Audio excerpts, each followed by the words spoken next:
Olá! Aí, E aí, tudo bom, Andy? tudo bem, boa Andy, noite. boa noite. Obrigada aqui por esse bate-papo, por esse momento. Sim, agradeço o A convite. imagem tá ótima. Que bom. Tá ótima, porque é uma briga isso, viu? Sim, eu A sei. pessoa liga e cai a internet, volta, a imagem não tá legal, o enquadramento ficou estranho. Tá ótima, a luz, Mas que tudo. bom. Andy, bem-vindo. Muito Obrigado. feliz e emocionada da gente poder bater esse papo aqui. Sim, A gente teve uma conversa muito interessante aí ontem. sim. Fiquei muito movida, ainda mais a gente poder bater Uhum, esse papo, tirar dúvidas, entender um pouco mais sobre isso. Tá entrando a galerinha aí agora aos poucos. E sim. vamos começando a conversar aqui. Gente, eu vou falar um pouquinho para vocês do Andy, tá? Pra vocês conhecerem um pouco do Isso, Andi, né? Andi, isso. Andi, porque escreve A-N-D-Y. A gente tem a tendência de falar Andy, mas é Andi. Gente, o Andi, ele é nascido na Rússia, não é isso, Andi? Isso. Mas é naturalizado cabo-verdiano, no continente africano, né? Filho de uma colombiana e de um cabo-verdiano. Eu tô trazendo essa história porque eu acho incrível assim, essa mistura, acho muito bacana. Chegou ao Brasil aos 18 anos para fazer faculdade e Isso. desde a sua chegada ao Brasil, meio que adentrou aí, foi o momento que ele começou a adentrar com profundidade nesses estudos, né? Na área de negritude, comunicação também, ele é formado em comunicação social pela UFC. Tentei tanto a UFC, Andy, não consegui. Penei, viu? Tentei umas 3 vezes, não entrei em comunicação lá, que é bem concorrida, não sei hoje em dia se ainda é muito, Sim. mas Bom, era bem concorrido. 2007, acho que sim. Sim, aí eu só entrei na particular. Sim. Formado em comunicação social, como a gente já falou, pela Universidade Federal do Ceará, pesquisador em relações étnicos, raciais, masculinidades, identidade e mídia, mestrando do programa MIHL. É assim que fala? Isso, é MIL. É um mestrado interdisciplinar em História e Letras. Que massa. Da Universidade Estadual do Ceará. Isso. Bem-vindo, Andi. Obrigada novamente. Estou muito ansiosa para esse bate-papo nosso hoje aqui. Olha, já está subindo aí 14 pessoas. Uhum. Mas o importante é ficar a live gravada, a gente poder bater esse papo e todo mundo entender um pouquinho dessa minha ansiedade, dessas minhas questões, que acho que são questões de muitas pessoas por aí. Sim, claro. Primeira coisa que eu queria te perguntar, Andy, como a gente já conversou, você é natural de Cabo Verde, mora aqui em Fortaleza há mais de 13 anos, né? Especificamente em Fortaleza, você veio direto para Fortaleza, né? Isso, De Cabo isso. Verde direto para Fortaleza. E você veio para cá para estudar, para cursar a universidade, Isso. né? Conta um pouco desse movimento para gente, assim. Por que sair de Cabo Verde, cursar aqui? Ó, a Mileide acabou de entrar, maravilhosa. Ela é uma pessoa que também traz muito essa temática dentro do Instagram dela. Mila, obrigada pela presença. Geritza, maravilhosa. Obrigada, Geritza, aqui pela presença também. Todo mundo aqui para a gente escutar e aprender um pouco com o Andi. Me fala um pouco desse movimento, Andi. Você me falou que é comum, é um movimento meio que cultural dos pais, no momento que os filhos vão fazer a universidade, de mandarem para fora. Fala um Sim. pouco para gente sobre esse movimento lá. Sim. Bom, gente, antes de começar, boa noite. Antes de começar, eu queria agradecer, né, que eu estou vendo amigos queridos ali, pessoal de Cabo Verde, meus amigos também brasileiros que eu estou vendo ali entrando. E agradeço pelo convite, né? Eu espero que com essa conversa a gente consiga entender, assim, essas questões que são bem complexas, né? Não Sim, são discussões fáceis.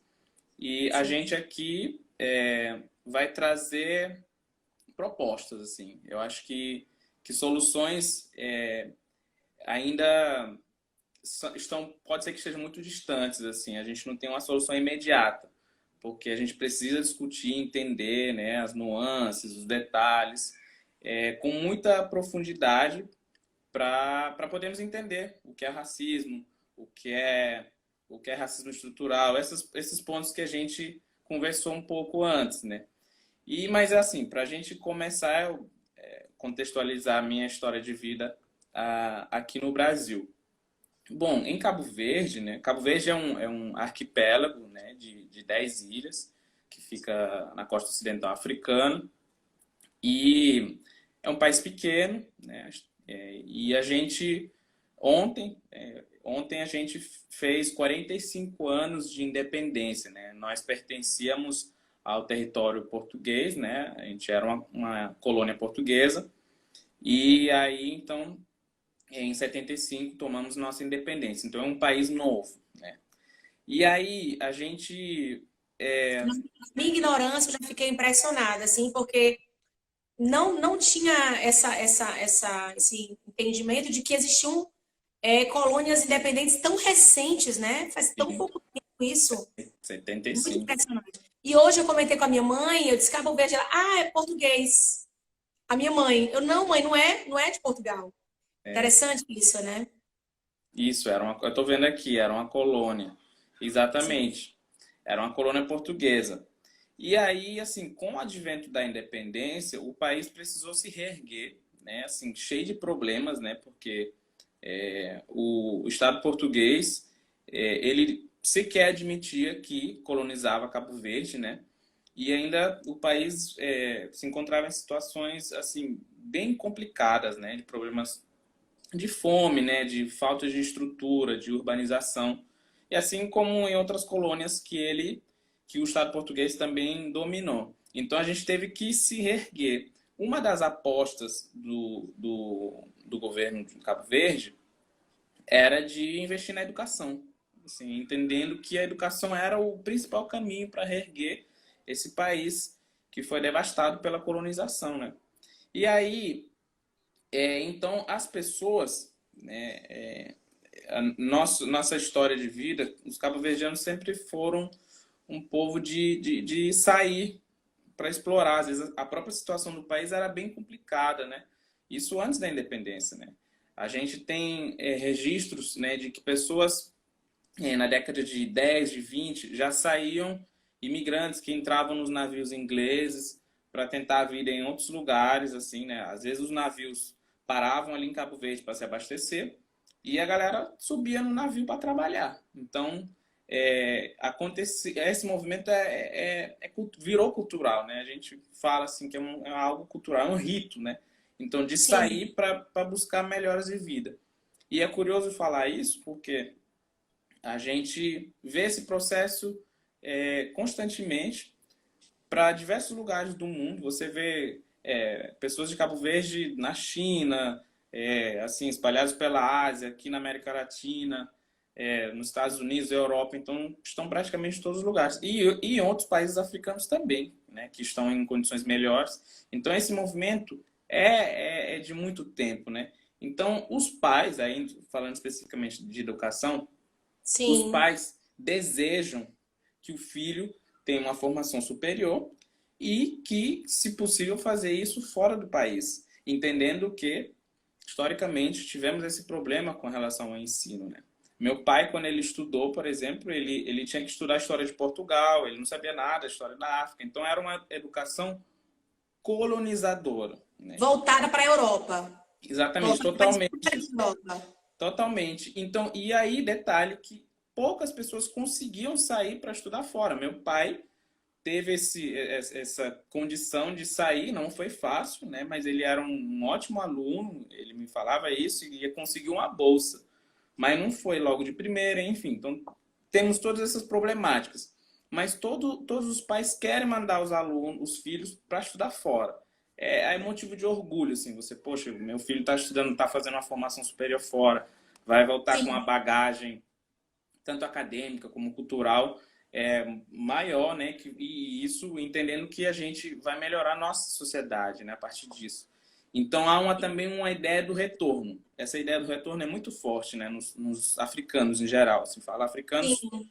das experiências que eu tive com irmãos do continente, todos querem voltar em algum momento. Alguns ficam, mas o desejo da volta é permanente. Uma pergunta que eu não coloquei aqui, mas fiquei curiosa sempre. Por que você ficou? Você ficou ou você ainda vai voltar? Já está até com a filhinha aqui. Casou com a É, brasileira? O isso, então. que É, foi isso? Olha o Roberto aí entrando. O Roberto é de Moçambique, né? eu acho, sim, acho que Roberto é moçambicano, exatamente. Sim. Bem-vindo, Roberto. Então, eu quando eu cheguei, eu entendi que aqui eu poderia, assim, explorar meus horizontes e envolvendo vários aspectos, não somente a nível acadêmico, né? Eu sou músico também, aí me interessa muito a questão da música, e outras coisas que me atraíram aqui no Brasil. E aí eu falei, acho que aqui eu vou conseguir ficar tranquilo e tal. Aí achei que aqui poderia me dar oportunidades. Isso em 2009, né? Eu cheguei em 2007 e com 2 anos já achava que eu podia ficar aqui. Meus conterrâneos todos acharam na época uma loucura, assim, falando, não, como é que tu vai ficar aqui, você é estrangeiro, você sabe que aqui não é fácil. E eu reitero, não é fácil mesmo.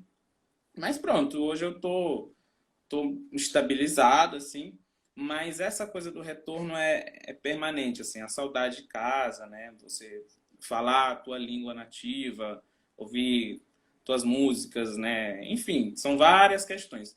Eu digo que a gente nunca sai totalmente, né, da nossa terra, né? Isso até é algo que é discutido por um sociólogo, que ele fala do paradoxo da imigração. Porque você sai, mas você sempre é esperado no retorno. Tem gente te esperando lá. Você pode passar 30 anos, mas vai ter gente esperando que você retorne. Você tem um sentimento de retorno. É o paradoxo da, da imigração, né? Mas hoje eu estou aqui, minha filha está aqui. Sim. Os teus pais estão lá onde? Sim, sim, meus pais estão em Cabo Você Verde. tem irmãos lá? Tenho 2 irmãs, as 2 estudaram aqui no Brasil. E voltaram. Sim, elas voltaram. É um movimento. Tô vendo várias pessoas aqui comentando, E você gente. vai se naturalizar cearense. Ai, não, eu já tenho Não é brasileiro, não, é cearense. toda o jeito de falar, as gírias daqui Já saem tem, naturalmente. já tem uma filha cearense. A filhinha, como é o nome da sua filha, Andy? Minha filha se chama Mali. Mali é uma homenagem ao país africano, que também se chama Mali. Ai, Minha, que minha, bacana. minha companheira é daqui, mas ela é de Salvador, né? Muito legal. A Sim. gente brincou um pouquinho aqui, mas aí vamos trazer aqui para essa veia que a gente está falando. Andy, há cerca de 10 anos você estuda questões raciais, né? Mais ou menos Isso. isso que a gente está falando. Um Desde pouquinho quando você mais. um pouquinho mais do que isso, É, né? E aí, como relações étnicos, raciais, estou com dificuldade de sim. falar essa palavra, identidade mídia, me chamou muita atenção a coisa da masculinidade, muito interessante também, Sim. né? E na nossa conversa de bastidor, você me falou que esse desejo de estudar essa questão do racismo, vou falar assim de uma forma mais generalista, porque eu Sim, sei sim. que tem detalhes, despertou quando você pisou aqui no Ceará, no Brasil. Foi aí que você teve uma virada de percepção e disse: opa, eu preciso olhar melhor para isso aqui. Eu estou incomodado com alguma coisa e quero entender melhor. Conta Sim. para a gente como foi esse momento, porque para mim foi muito marcante quando você explicou. Olha, em Cabo Verde, e eu aproveito aqui para falar, eu estou vendo meus amigos de Cabo Verde aqui, estou feliz de vê-los aqui. Em Cabo Verde, a gente assiste muita novela brasileira. Na verdade, passa desde o momento que começou a ter transmissão de TV, a gente começou a assistir novelas brasileiras. A primeira, se não estiver enganado, foi a Escrava Isaura. Então, a São da gente Globo, as novelas que passam lá, ou passa Record também, já outras chega a passar Record, Sim. mas a maioria são novelas da Globo. Então a gente Sim. vê o Brasil a partir dessa ótica. Não é a ótica mais fidedigna, mas é uma delas que a gente tem contato e aí cria-se uma cumplicidade com o Brasil a partir das novelas, né? E aí a gente vê assim, nos cenários das novelas, aparentemente todo mundo está em harmonia, mesmo que tenha uma trama assim toda problemática, mas assim, tá todo mundo ali convivendo, negros e brancos e pessoas descendentes de outros lugares.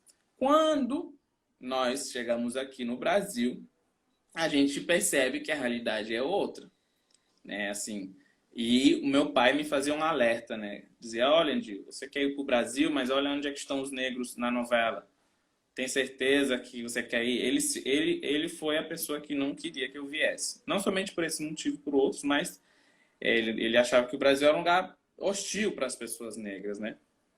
E aí eu entendi isso aqui, quando eu pisei aqui e tal.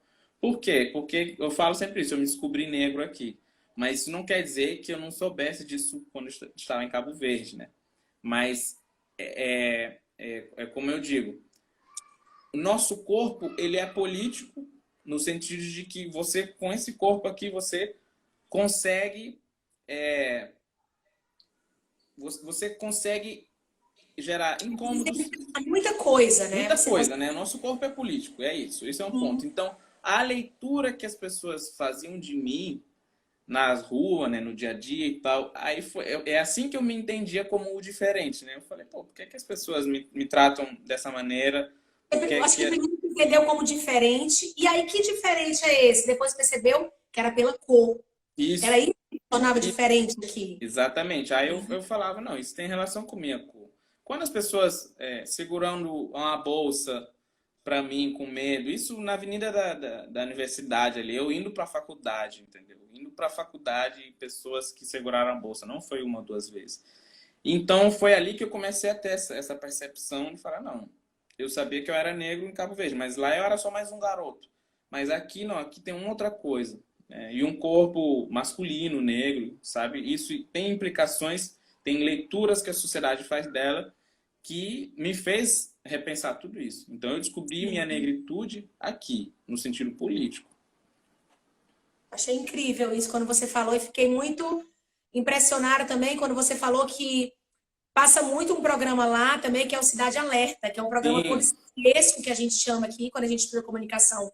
Inclusive existe muita uma forma de, vou falar uma palavra, mas uma certa rejeição a esse tipo de programa porque a gente sabe do sensacionalismo que tem.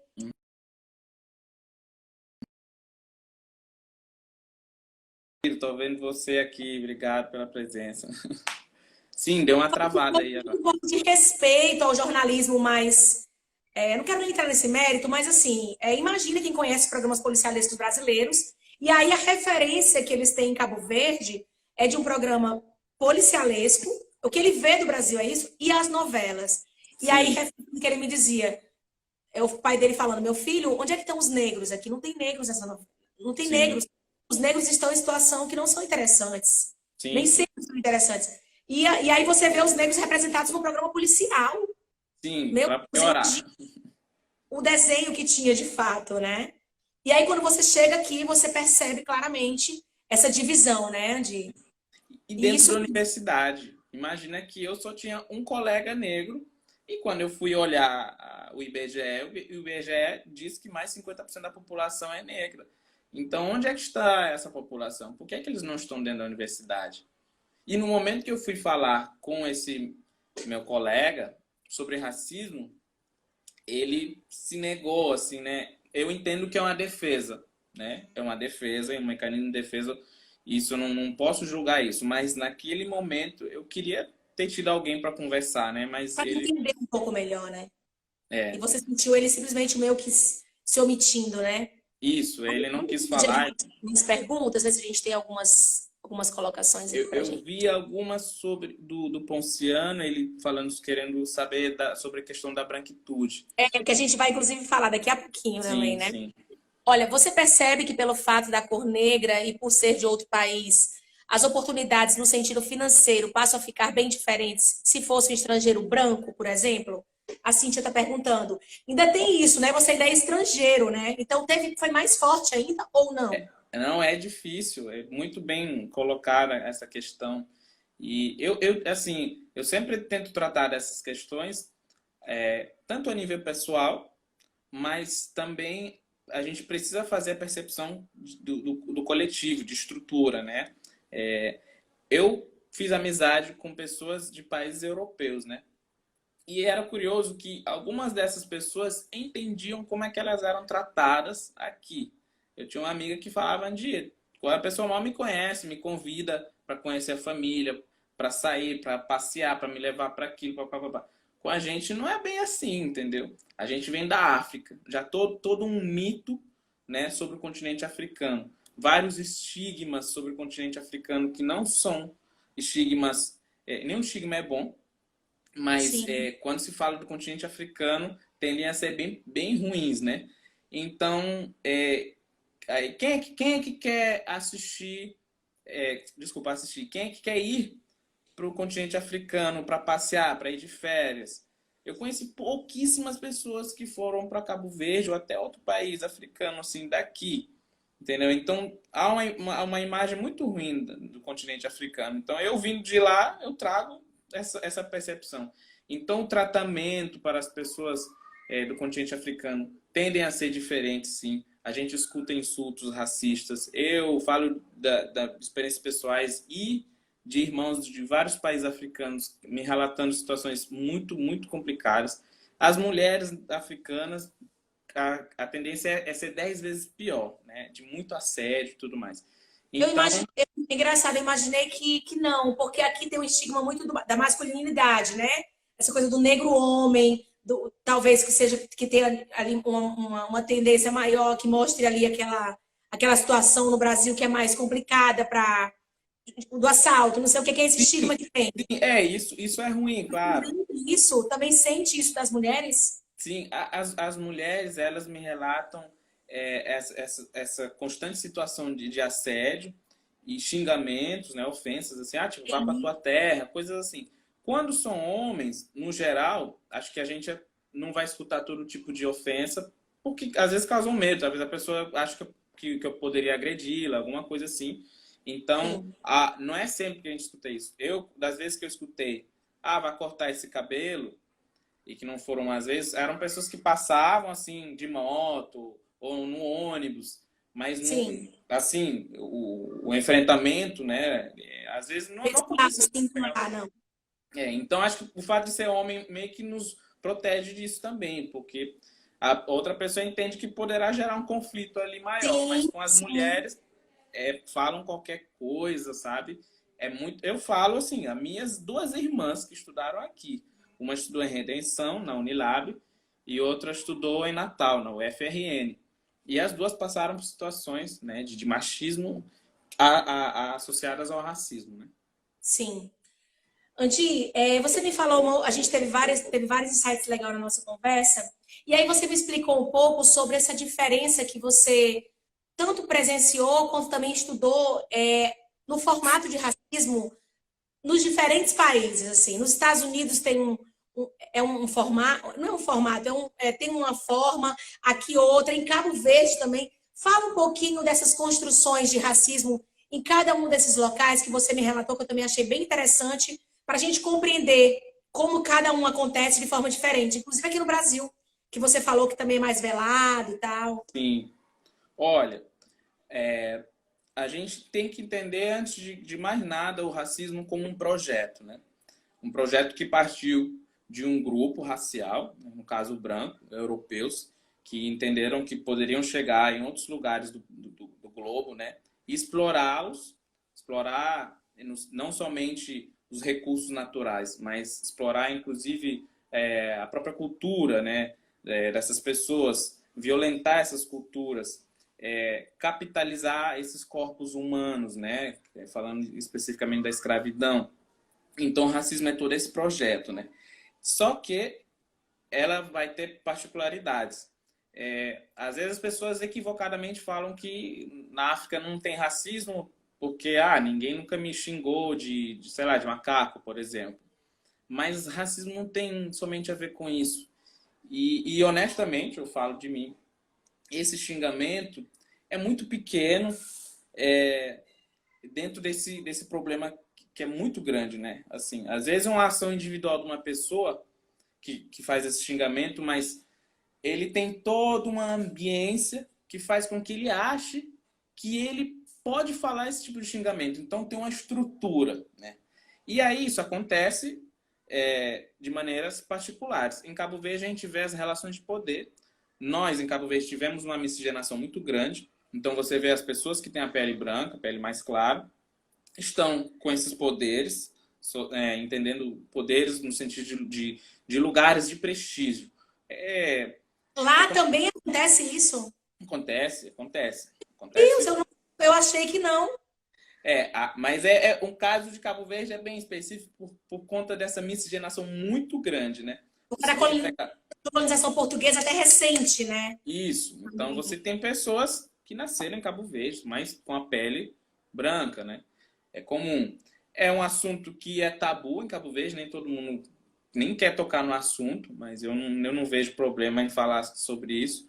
Mas a gente tem isso sim, é uma questão complexa e que a gente ainda não sabe, talvez, como nos organizar politicamente para chegar e falar, olha, precisamos falar sobre esse assunto.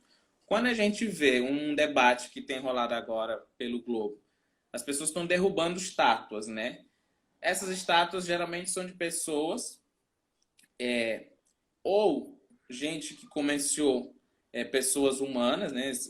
Pessoas negras, pessoas que de alguma forma tiveram um papel de muita evidência, assim, não no sentido positivo da coisa, mas de destaque de comércio de escravos, ou de ter colonizado o país, ou de ter descoberto. Pessoas brancas, né, que você fala? Isso. Pessoas brancas, né? Isso. Sim. Colonizadores, né? E aí... Atos que homenageiam os colonizadores. Por exemplo, na Bélgica, a gente teve o rei Leopoldo II, que ele, por muito tempo, ele dominou a República Democrática do Congo. E durante a sua permanência lá, milhões de pessoas morreram, né, pelo regime que ele impôs. Lá em Cabo Verde tem a estátua do Diogo Gomes, que dizem que ele descobriu Cabo Verde. Eu coloco descobrir sempre entre aspas, porque a historiografia oficial é contada pela versão de quem domina, né? Então, eu não acredito nesse tipo de historiografia. Não estou fazendo revisionismo histórico, não, mas a gente tem que ser crítico, né? Então, por isso que eu coloco descobrir entre aspas. E aí a gente teve uma dificuldade muito grande para fazer a discussão em Cabo Verde sobre tirar aquela estátua. Tem uma estátua que está ali em cima, assim, no alto da cidade, num ponto assim, estratégico, sabe? Todo mundo vê aquela estátua. E a gente tem a estátua do cara que lutou pela independência de Cabo Verde e Guiné-Bissau lá embaixo, num bairro assim, que é mais escondido. Ele ficou todo intocado, né? Que as pessoas mal vão nesse lugar, que mal visitam. Então, qual a minha percepção? Se quiserem criar um lugar para ter esses artefatos que preservam a memória colonial, que façam então um museu. Mas eu, Andi, e eu não quero que eu saia na rua andando e eu tenha de cara uma estátua de uma pessoa que eu sei que... desculpa, eu tenho que falar. O nome dessa pessoa é Amílcar Cabral. Obrigado, Civi. Esse grande líder revolucionário, Amílcar Cabral. Amílcar Cabral. Amílcar Cabral. Ele era foda. É só isso que eu tenho para dizer. E aí, então eu não quero sair na rua e encontrar esses símbolos. Essa preservação dessa memória colonial não é bom para nossa autoestima. A gente desconhece a nossa história quando a gente vê isso. Por que não está o Amílcar Cabral ou outras pessoas que combateram, homens e mulheres que lutaram pela independência de Cabo Verde? Parece uma versão à submissão, né? Isso. Parece um amém. E aí, né? essa relação... Isso. A relação de Cabo Verde com Portugal sempre foi delicada, assim, né?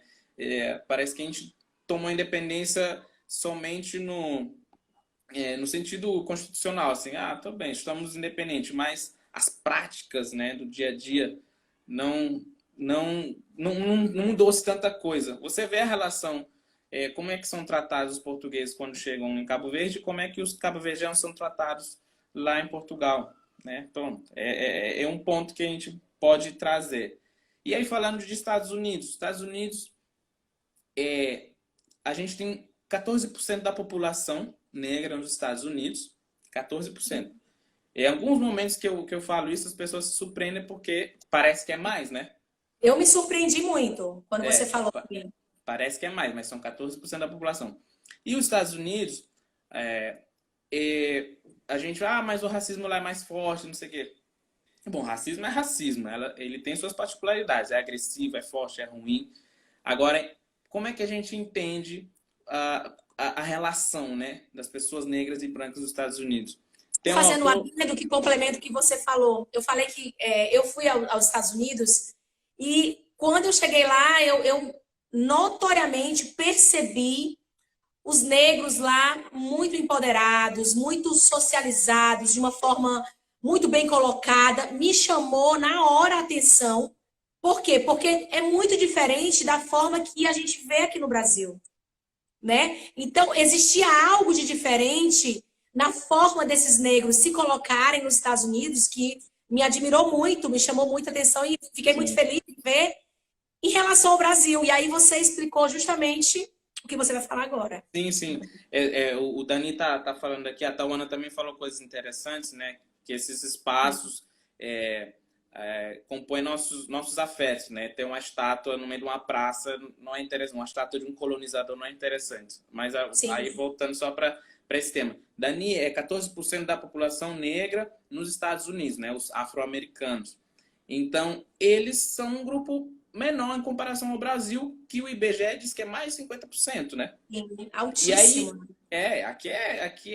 era para ser um cenário diferente. E lá, o que Sim. é que acontece? Tem um autor se chama Paul Gilroy, ele tem um livro chamado Atlântico Negro, ele é um negro que mora na Inglaterra, ele é inglês, né? E ele fala disso. Ele diz que a relação do colonizador e colonizado vão determinar situações futuras. E os ingleses, eles eram... Eu não quero amenizar os portugueses, não. Mas acho que eles tinham uma relação de muita agressividade, de Tutorial, talvez, mais ditadura, mais impositiva. Não sei. eles faziam de tudo para não ter uma mistura, né? Perseguiam pessoas que tinham um relacionamento entre negros e brancos. Aí criaram leis, aí essa parte que é importante a gente entender.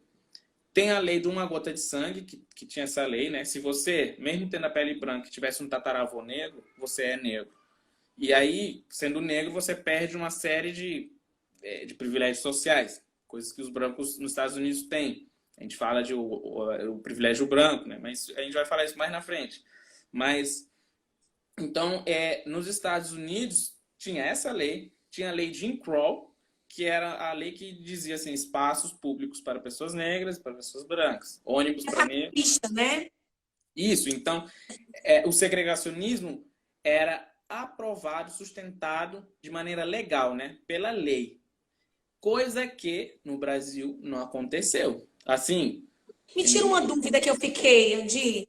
Isso foi pós aquele momento da escravidão? Já foi no momento pós-escravidão? Essas leis já foram no momento em que os negros já eram livres? É isso? sim, E aí, sim, incluído esse separatismo, é isso? isso. A lei Jim Crow, ela tá um pouquinho depois da abolição, né? Mas assim, mesmo que não criassem leis, os comportamentos levavam a isso, né? A isso a gente entende-se como o tipo de racismo institucional, por exemplo, né? Sim, Porque apesar de não terem leis, oficial. isso, porque as leis eram explicitamente segregacionistas, né? Então dizer, negro não pode estar aqui. É isso. E aí, acho que dessa forma, os negros nos Estados Unidos conseguiram se organizar economicamente, intelectualmente, de uma forma diferenciada. Eu tenho, assim, sim, como referência, né, negros americanos e tal, mas eu entendo que aqui também nós, aqui no Brasil, eu me incluo, assim, eu falo nós, parece que eu sou brasileiro, mas eu me incluo aqui nessa ideia de que nós não tivemos a mesma situação nos Estados Unidos, mas nós também criamos resistência, nós também nos organizamos politicamente, então temos nomes muito importantes para falar, Abdias Nascimento, Lélia Gonzalez, Sueli Carneiro, vários, Juliano Moreira, Guerreiro Ramos, tem várias pessoas aqui no Brasil que fizeram um trabalho de luta muito grande. E eu estou falando isso assim, de uma geração moderna, mas a resistência sempre existiu, né? Desde o período dos quilombos, né? De Zumbi dos Palmares, então sempre teve resistência. Só que aqui, a Abdias Nascimento vai trazer isso no livro dele, O Genocídio do Negro Brasileiro, que o português sempre arrumou, assim, ele tinha uma astúcia, né, para tratar dessas questões. Ele, por exemplo, permitia que os negros, por exemplo, faziam algumas festas de vez em quando, né, com coisas trazidas do continente africano. Mas isso era só uma forma de você dar aquele agrado mínimo, criar um ambiente de que a gente não é tão ruim assim. E isso é um discurso que o Brasil como um Estado, desde que se torna independente e até hoje, de negar o racismo, né? De negar, assim, é um projeto do Brasil de negacionismo, dizer que não tem esse racismo ruim no Brasil, um racismo muito agressivo e tal. Gilberto Freire, né? É um nome muito forte na sociologia e antropologia do Brasil. Gilberto Freire fala num dos textos dele, o texto é O Anúncio de Escravos no final do século XIX. Ele diz o seguinte, que os negros escravizados aqui viviam melhor que os operários na Europa, que eram melhores tratados. Qual o fundamento disso? Por que é que um homem, esse homem, entendendo o lugar de fala dele, ele era um homem rico, branco, burguês, então ele tinha uma posição social certamente daquele que não sofria, né? Então como é que ele quer falar pelos escravos? Dizer que eles viviam melhor que os operários da Europa, sabe? Então aqui foi constante dizer que havia uma escravidão amena. Assim como o Brasil, os portugueses faziam isso, a Espanha fazia a mesma coisa. E curiosamente então, essa postura do negro hoje que a gente comentou, que eu não sei nem explicar como seria falado isso, mas diferente do sentimento que eu tive dos negros americanos, tem a ver com isso, com essa forma de escravidão e com esse sentimento de que tá tudo certo, aqui não tem racismo, é todo mundo igual, tapinha na costa. E aí o racismo estrutural, né, que o Silvio fala, tal, é isso? Exatamente, é isso. A forma como foi colocado o tema, né, do racismo. O português fez isso em Cabo Verde, por isso que não seria diferente aqui. Eles negavam a colonização. Eles diziam para não utilizar o termo imperialismo em Cabo Verde. Era proibido falar que eles eram uma colônia. Eles diziam que eram províncias ultramarinas, ou seja, uma extensão de Portugal. E aí, por isso, o discurso de dizer que essas pessoas, tanto no continente africano como aqui no Brasil, não sofriam tanto assim, foi defendido, foi pensado, é um projeto, né? E aí, você tem nomes, o Gilberto Freire é um deles, mas temos outros que falaram coisas muito parecidas, e de buscar essa harmonia racial.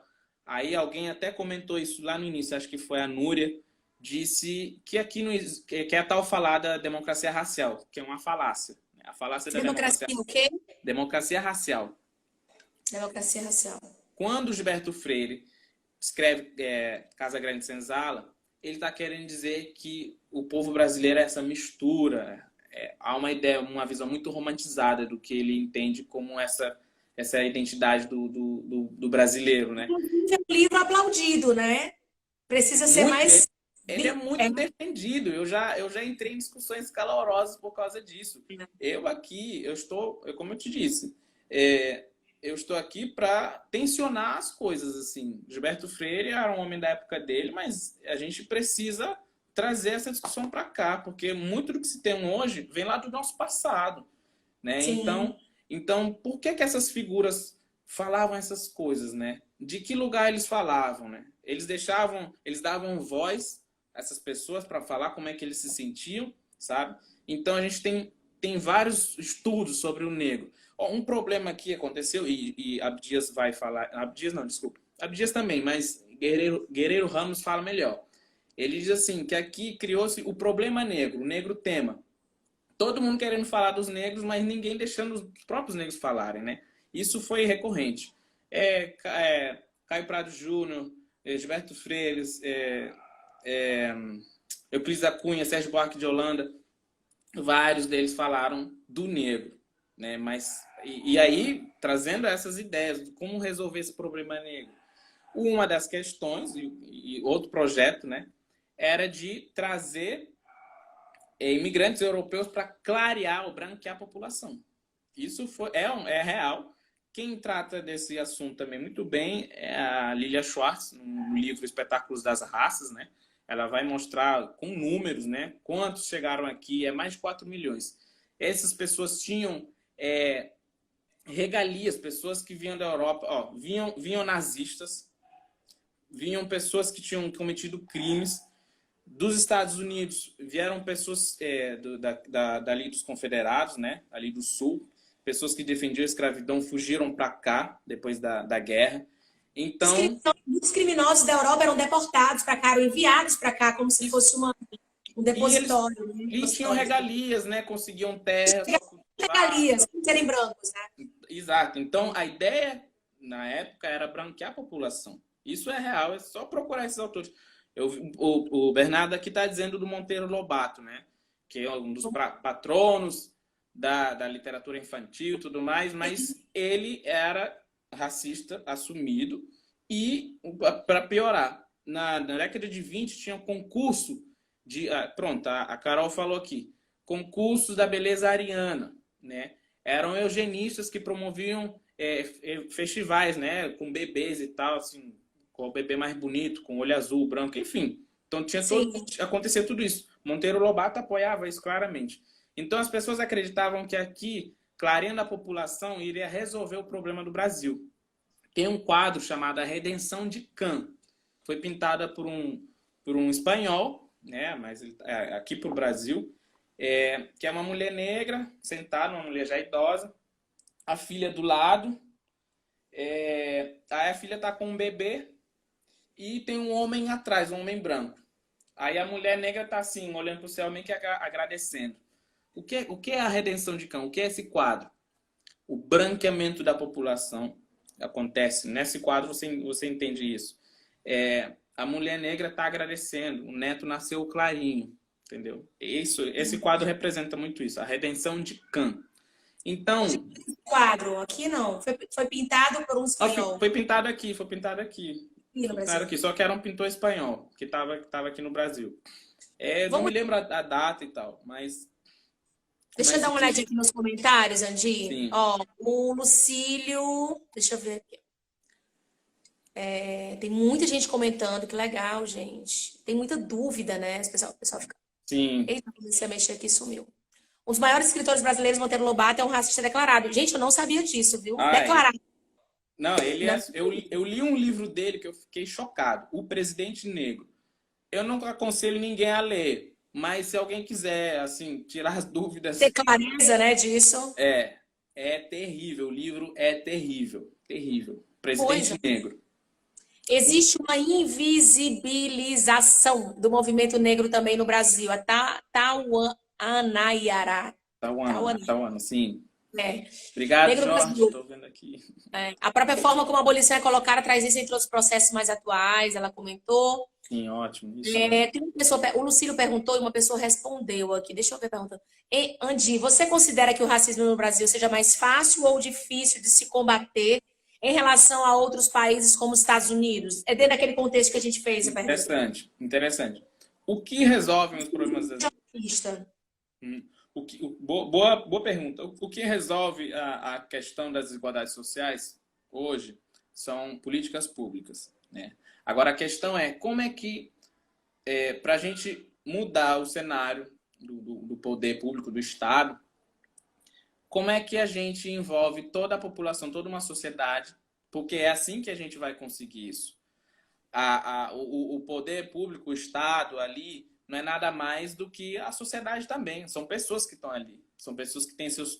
Perdão. A nossa live vai já cair, mas, gente, tem muita coisa legal pra gente falar ainda. A gente normalmente faz 1 hora, mas eu vou chamar de novo. Volta todo mundo. Gente, vai continuar. Tem ainda questões interessantes. Eu vou falar sobre branquitude. Tem muita pergunta legal pra gente falar. Volta todo mundo. Vai cair, se cair de repente, a gente volta de novo, tá? Certo. Fala, Andinho. Massa. Então, assim, com políticas públicas a gente consegue, mas como é que a gente mobiliza uma sociedade, por exemplo, aqui, que nega o racismo? É complexo isso. Nos Estados Unidos também é assim, né? Não é que lá eles negam também? Há uma negação.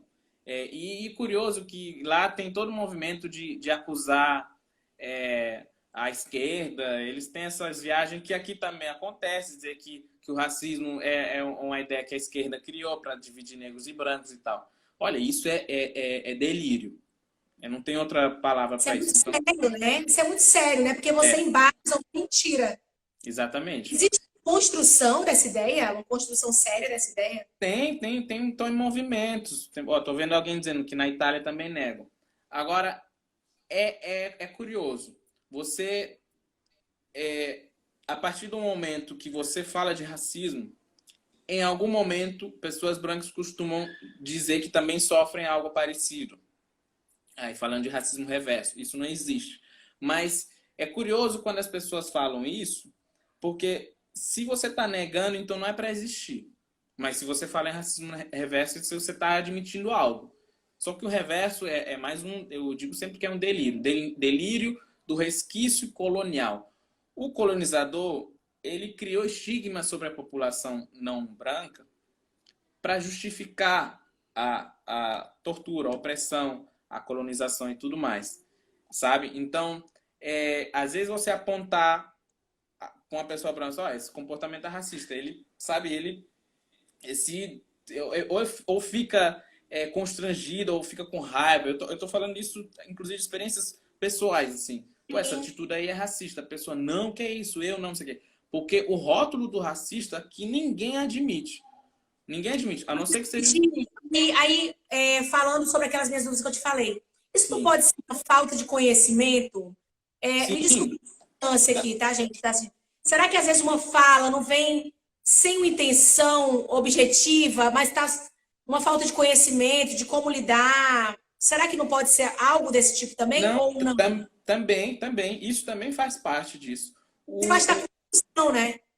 Porque assim, quando a gente tem grupos que estão empenhados em se autoproclamar supremacistas brancos, por exemplo, isso existe, né? Defender Sim. a raça ariana, isso existe. Esse tipo de grupo, eles têm uma ideologia, sabe? Eles acreditam naquilo. A outra coisa é o que tem um autor, um filósofo jamaicano chamado Charles Mills, que ele fala o seguinte: o peixe não vê a água, assim como o racista às vezes não percebe o racismo, porque ele está dentro do seu habitat. É o sistema que ele nasceu, ele se criou, então às vezes a pessoa branca não se vê como branco, ele não se racializa, né? Então ele está só vivendo, tipo, ele é a norma, então eu estou vivendo. Se você fala, cara, mas você é branco, você tem privilégio, aí ele, não, que é isso, eu não. Você que tem que se esforçar mais, sabe? Então o racismo foi naturalizado de tal forma que tem pessoas que eu não vou dizer que todo mundo branco é um racista.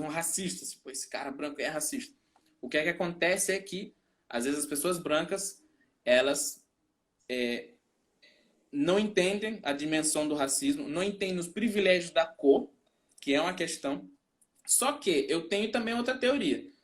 Essa pessoa, em determinado momento, quando você coloca ela contra a parede, às vezes ela recorre ao privilégio de cor. A situação muito clara para mim é com relação à polícia.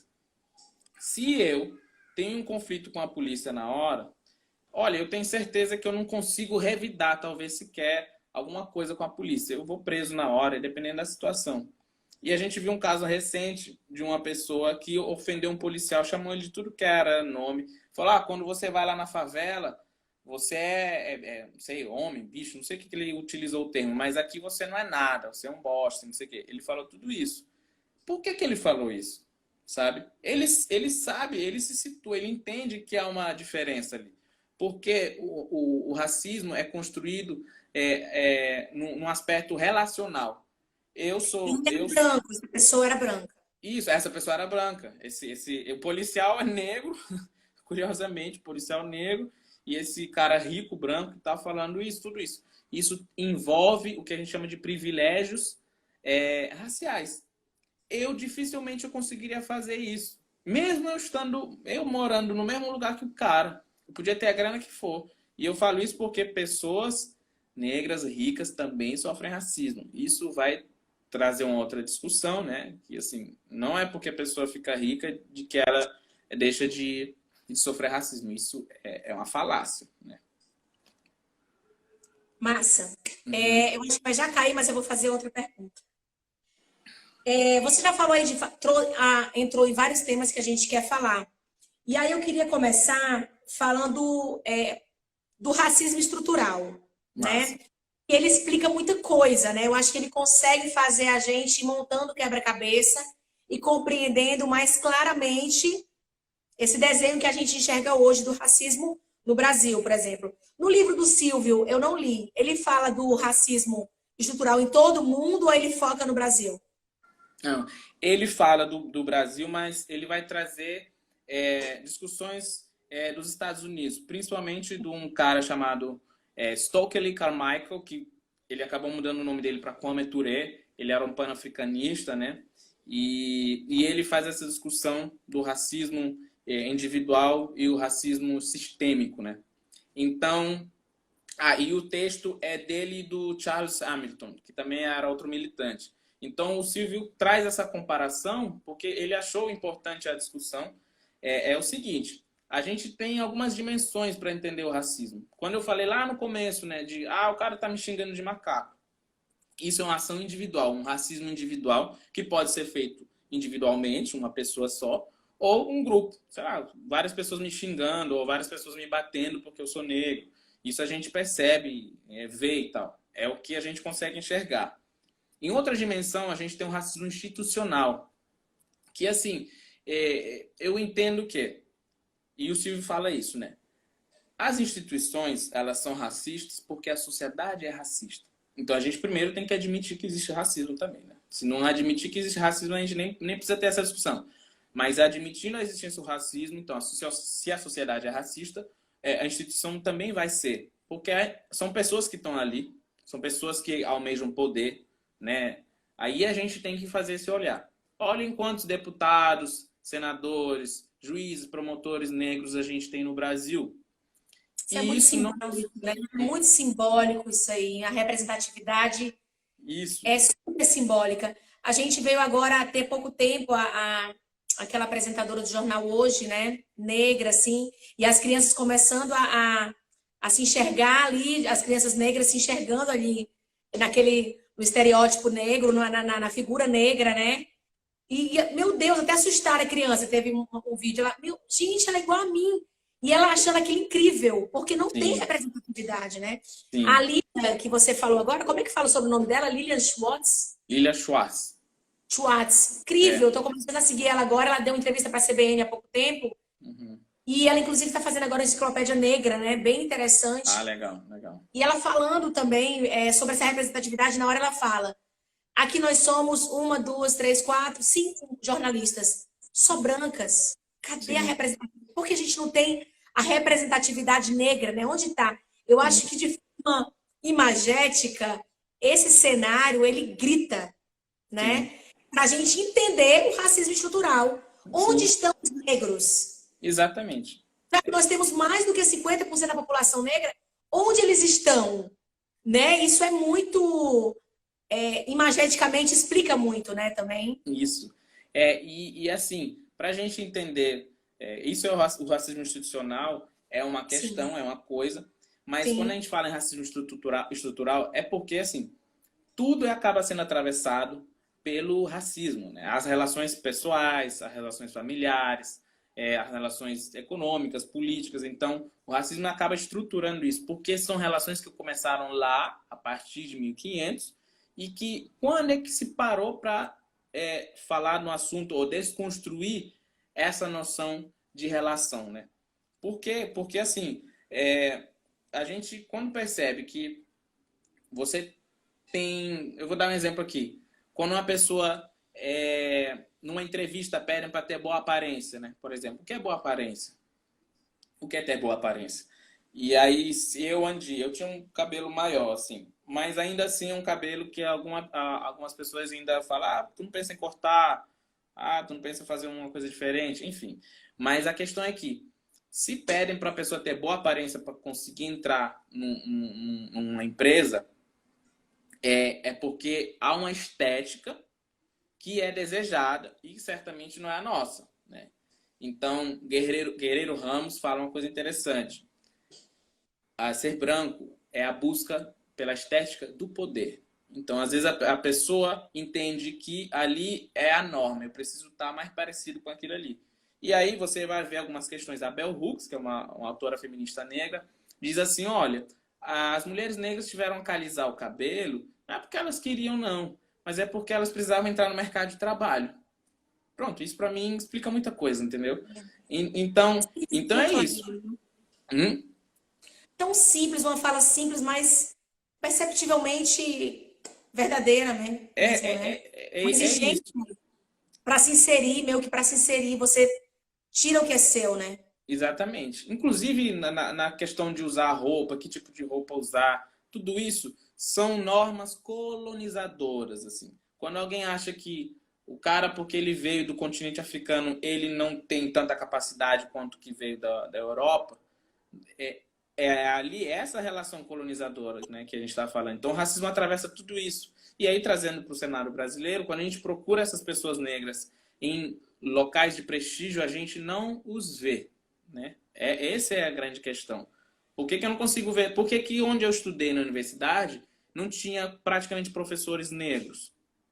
Nem alunos, nem professores negros. Por quê? A live vai já cair, tá? A gente volta.